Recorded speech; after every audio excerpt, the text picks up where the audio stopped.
अस्सलामुअलैकुम to all students. आज के वीडियो लेक्चर में हम जो टॉपिक डिस्कस करेंगे वो है ऑस्मोसिस।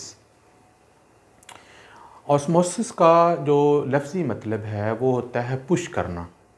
तो इससे पहले कि हम ऑस्मोसिस को डिस्कस करें तो मैं थोड़ा सा डिफ्यूजन की जो डेफिनेशन है उसको डिस्क्राइब करना चाहता हूँ कि डिफ्यूजन जो है वो किसी भी तरह के जो मॉलिक्यूल्स होते हैं उनकी मूवमेंट को कहते हैं। वो हायर कॉन्सेंट्रेशन से लोअर कॉन्सेंट्रेशन की तरफ जाती है।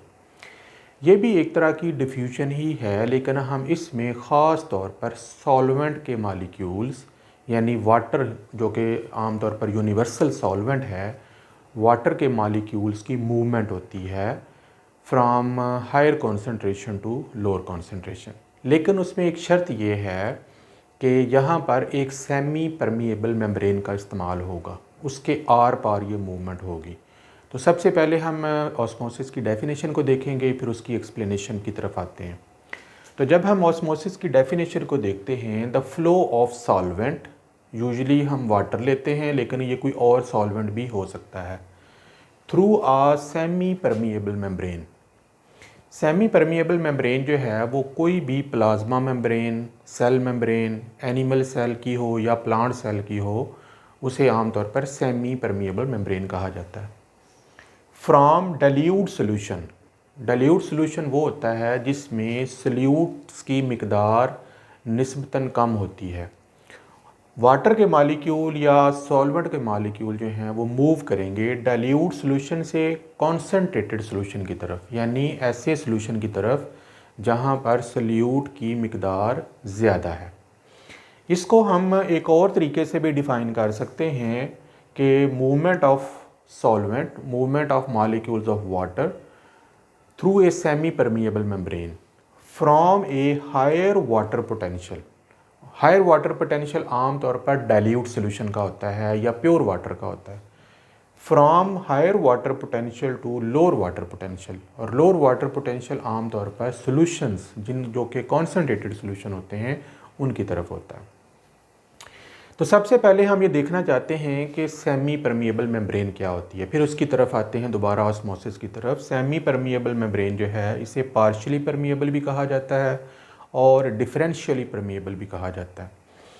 इसको सेमी परमिएबल मेम्ब्रेन इसलिए कहा जाता है क्योंकि ये कुछ मॉलिक्यूल्स यानी सॉल्वेंट और वाटर के मॉलिक्यूल्स को अपने अंदर से गुजरने की इजाज़त देती है, जबकि कुछ मॉलिक्यूल्स को ये अलाउ नहीं करती।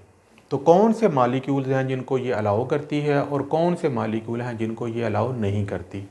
तो सबसे पहले डेफिनेशन देखेंगे, a membrane that will allow certain molecules और आयंस टू पैस थ्रू इट, यानी कुछ ख़ास किस्म के मॉलिक्यूल ही इस मेम्ब्रेन में से पैस हो सकते हैं। इसमें एनिमल सेल्स और प्लांट सेल्स की जो मेम्ब्रेन्स हैं, जैसा कि सेल मेम्ब्रेन है, प्लाज्मा मेम्ब्रेन है, न्यूक्लियर मेम्ब्रेन है, ये सारी मेम्ब्रेन इसके अंदर जो हैं वो शामिल होती हैं। ये जो मेम्ब्रेन्स होती हैं ये इम्परमिएबल होती हैं लार्ज और पोलर मॉलिक्यूल्स के लिए और आयंस के लिए, जैसे कि प्रोटीन्स वगैरह होते हैं। और ये जो मेम्ब्रेन है ये परमिएबल है स्मॉल और नॉन पोलर मॉलिक्यूल, जैसा कि वाटर है, ऑक्सीजन है, CO2 है, नाइट्रोजन है, लिपिड्स हैं। ये मॉलिक्यूल आसानी के साथ इस मेम्ब्रेन से गुजर जाते हैं। अब हम एक एक्सपेरिमेंट के ज़रिए ऑस्मोसिस को समझने की कोशिश करेंगे। ये मेरे पास एक बीकर है जिसमें मैंने पानी लिया हुआ है, सॉल्वेंट है, हल्का सा इसमें सल्यूट मौजूद है, लिहाजा ये एक सॉल्यूशन बन जाएगा जो हम कहलाता है डाइल्यूट सॉल्यूशन, क्योंकि इसमें सल्यूट्स की मिकदार निस्बतन कम है, बहुत कम है। ऐसे सॉल्यूशन को हम हाइपोटोनिक सॉल्यूशन बोलते हैं। जो ब्लू कलर के डॉट्स हैं वो सॉल्वेंट को रिप्रेजेंट कर रहे हैं और जो रेड कलर के डॉट्स हैं वो सल्यूट को रिप्रेजेंट कर रहे हैं। इसके साथ ही मैंने एक और सॉल्यूशन एक बीकर में बनाया हुआ है जिसमें मैंने साल्ट या शुगर को ऐड किया हुआ है। लेकिन ये जो सॉल्यूशन है ये कॉन्सेंट्रेटेड है, इसमें सल्यूट्स की मिकदार इस सॉल्यूशन से, डाइल्यूट सॉल्यूशन से कहीं ज़्यादा है। तो ऐसे सॉल्यूशन को कॉन्सेंट्रेटेड सॉल्यूशन बोलते हैं और ऐसे सॉल्यूशन को हम हाइपरटोनिक भी बोलते हैं। ये जो दोनों सॉल्यूशन हैं इसमें अगर हम वाटर पोटेंशियल की बात करें तो ये वाला जो सॉल्यूशन है इसका वाटर पोटेंशियल ज़्यादा है, क्योंकि उसमें सल्यूट्स के मालिक्यूल कम हैं, क्योंकि जितने ज़्यादा मालिक्यूल सल्यूट के कम होंगे उतना वाटर पोटेंशियल जो है वो कम होगा, ज़्यादा होगा, सॉरी। तो जो वाटर पोटेंशियल है उसे आमतौर पर एक साए की सिंबल से ज़ाहिर करते हैं। प्योर वाटर जो होता है उसका जो वाटर पोटेंशियल है वो हमेशा ज़ीरो होता है। जैसे ही हम उसमें सल्यूट ऐड करते चले जाते हैं, जो कि सबसे ज़्यादा मिकदार है, तो सल्यूट ऐड करने से वाटर पोटेंशियल कम होना शुरू हो जाता है। इसी तरीके से ये कॉन्सनट्रेटेड सोल्यूशन है, इसमें भी क्या होगा कि मैंने बहुत ज़्यादा सल्यूट इस्तेमाल किया हुआ है, लिहाजा इसका जो वाटर पोटेंशियल है वो और ज़्यादा कम है as compare to dilute solution.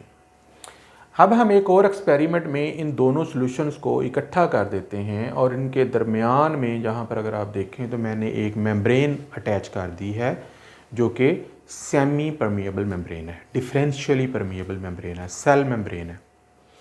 और इन दोनों सॉल्यूशंस को मैंने आपस में मिक्स होने के लिए अलाउ कर दिया।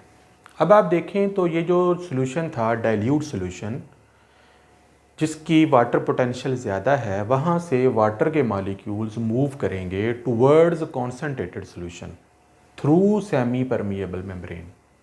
अब ऐसा नहीं है कि वाटर मॉलिक्यूल सिर्फ इधर ही जाएंगे, वाटर मॉलिक्यूल इस सॉल्यूशन से इधर भी आ सकते हैं। सल्यूट के मॉलिक्यूल्स मूव नहीं करेंगे क्योंकि सल्यूट्स के मॉलिक्यूल जो हैं उनको सेमी परमिएबल मेम्ब्रेन रोक लेगी।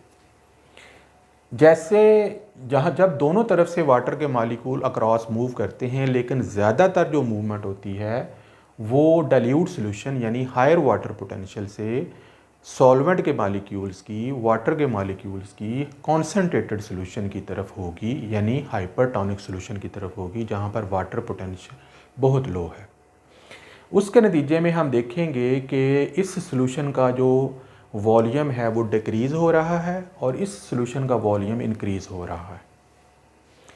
ये सिलसिला उस वक्त तक चलता रहेगा जब तक दोनों तरफ सॉल्वेंट के मॉलिक्यूल जो हैं वो इक्विलिब्रियम में नहीं आ जाएंगे।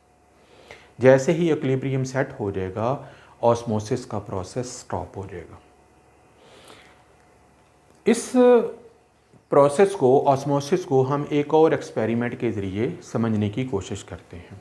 मैंने एक और बीकर लिया है, उसमें मैंने एक प्योर वाटर का जो वाटर पोटेंशियल होता है वो ज़ीरो मैक्सिमम होता है, वो मैंने लिया हुआ है।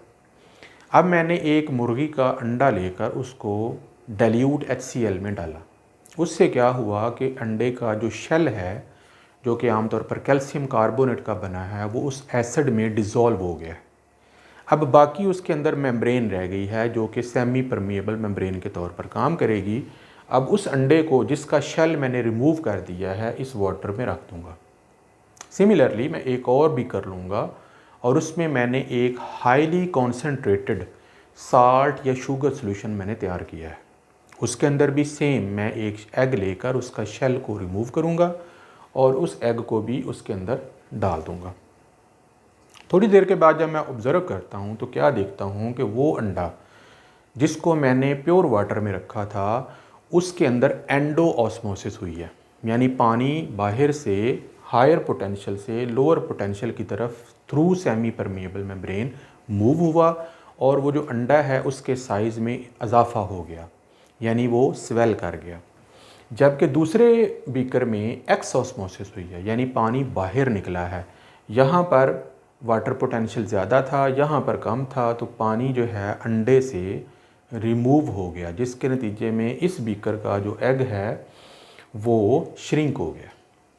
तो इस तरीके से हमेशा जो ऑस्मोसिस होती है वो सॉल्वेंट के मॉलिक्यूल्स की फ्रॉम हायर वाटर पोटेंशियल से लोअर वाटर पोटेंशियल की तरफ होती है, डाइल्यूट सॉल्यूशन से कॉन्सेंट्रेटेड सॉल्यूशन की तरफ होती है। और ये सेल के अंदर भी हो सकती है और सेल के बाहर भी हो सकती है। इस तरीके से एनिमल सेल में पानी की मूवमेंट होना या प्लांट के अंदर, ज़मीन के अंदर से पानी निकलकर जड़ों में जाना और जड़ों से होता हुआ पत्तों तक पहुंचना, ये सारा ऑस्मोसिस के थ्रू होता है। तो इसकी बहुत सारी प्रैक्टिकल एप्लीकेशंस हैं तमाम लिविंग ऑर्गेनिज्म में, और ये एक बहुत ही इम्पोर्टेंट फिनोमेना है जो कि वाटर के मॉलिक्यूल्स को, सॉल्वेंट के मॉलिक्यूल्स को मुख्तलिफ लिविंग सिस्टम्स में, सेल्स में मूव करवाता है। आई होप कि ये कॉन्सेप्ट क्लियर हो गया होगा। नेक्स्ट लेक्चर तक के लिए इजाज़त दें। अल्लाह हाफ़िज़।